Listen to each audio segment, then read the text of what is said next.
learned a great deal from a director named Ingmar Bergman. Often to be most eloquent is to be silent. You're quite right. The film we've just seen has said it all. I think we should say that those nominated for the best performance by an actor are Marlon Brando in The Godfather. Michael Caine in Sleuth. Laurence Olivier in Sleuth. Peter O'Toole in The Ruling Class. Paul Winfield in Sounder. The winner is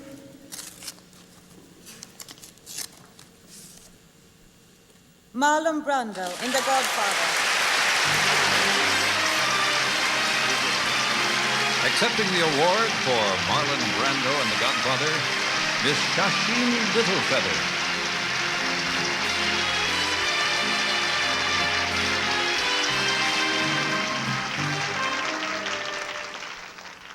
Hello, my name is Shasheen Littlefeather. I'm Apache, and I'm president of the National Native American Affirmative Image Committee. I'm representing Marlon Brando this evening, and he has asked me to tell you in a very long speech, which I cannot share with you presently because of time, but I will be glad to share with the press afterwards, that he very regretfully cannot accept this very generous award. And the reasons for this being are the treatment of American Indians today by the film industry,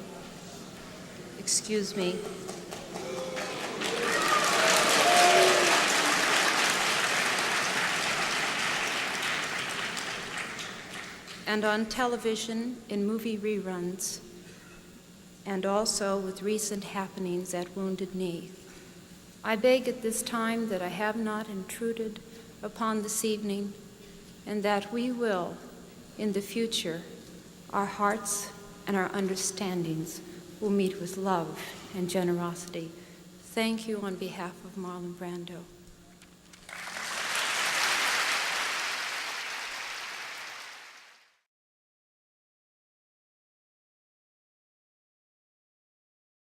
And the winner, the VMA, goes to Miley Cyrus, Wrecking Ball!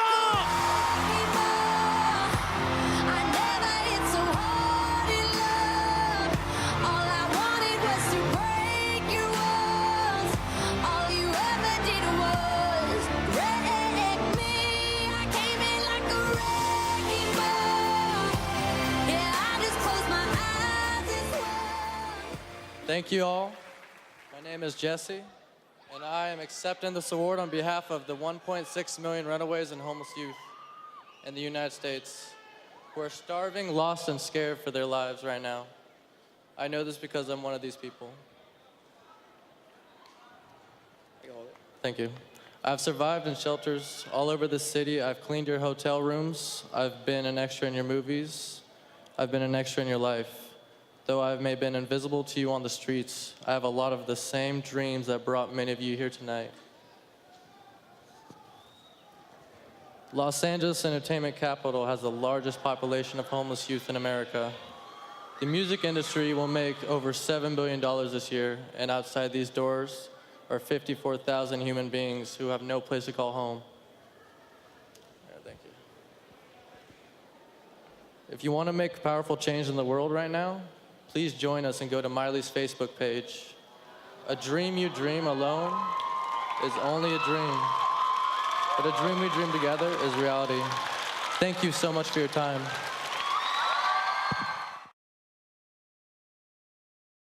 How are you doing? Good, thank you. So, video of the year, talk to me about that. Yeah, it's amazing. You know, I'm on kind of another planet right now, to be honest with you. I'm just like so happy, and this platform, like, I can't thank everyone enough for giving me this platform, you know? It's like, it's the way I can use my voice to its biggest power, so I'm stoked. Why did you want to give up your time for the acceptance speech to Jesse? Honestly, I can't even say anything without crying, because I feel like the VMAs like gave me a platform of me being able to use my voice, and these people don't really have a voice right now.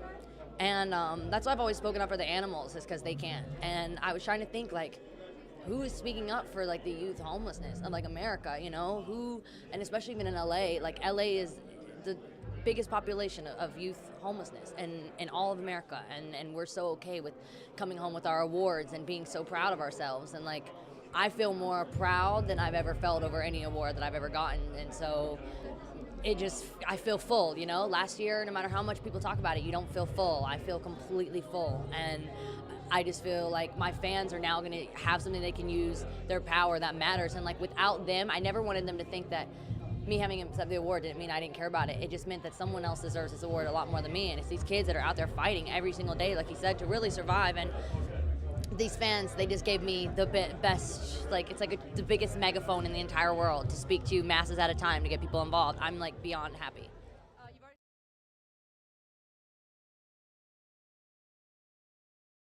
Let me ask you an obligatory question, and we can get that out of the way right now. And if at any time I get into things that you don't want to talk about, give me a signal, puff out your cheeks. Throw the picture at you. That'd be fine. If you had the Academy Awards night to do over again, would you do any of that differently? Well,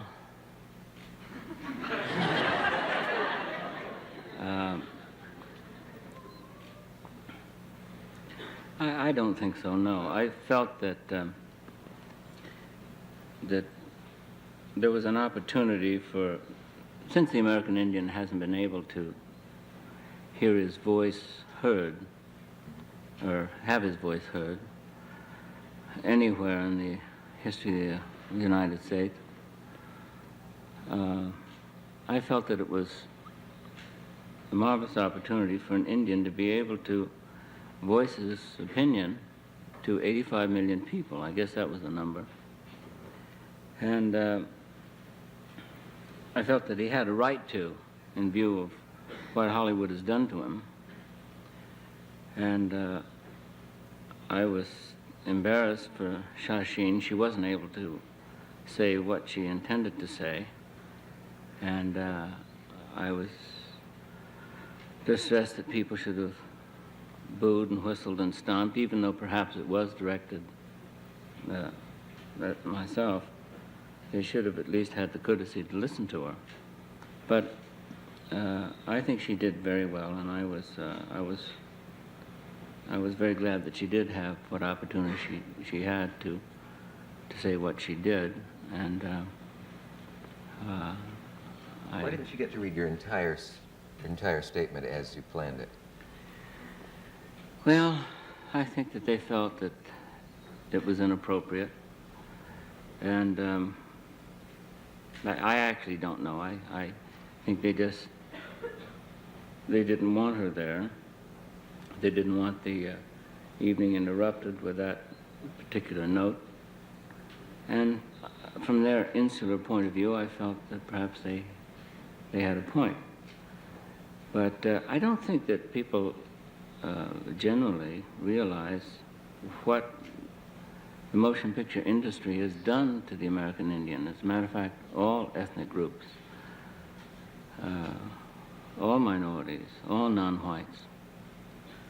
And people just simply don't realize. They just took it for granted that that's the way people are going to be presented, and these cliches were just going to be perpetuated. And so when someone makes a protest of some kind and says, no, please don't present the Chinese this way, or please, I mean, on this network every night, well, perhaps not every night, but you can see silly renditions of human behavior. The leering Filipino houseboy, the wily Japanese, or the kook or the gook, and the idiot black man, and the stupid Indian, and it just goes on and on and on. And people actually don't realize how deeply these people are injured by seeing themselves represented, not so much the adults because they're already inured to that kind of pain and pressure, but children, Indian children, seeing Indians represented as savage, as ugly, as nasty, vicious, treacherous, drunken. They grow up only with a negative image of themselves, and it lasts a lifetime. Did you Is that an expect answer to your question? Yeah. Did you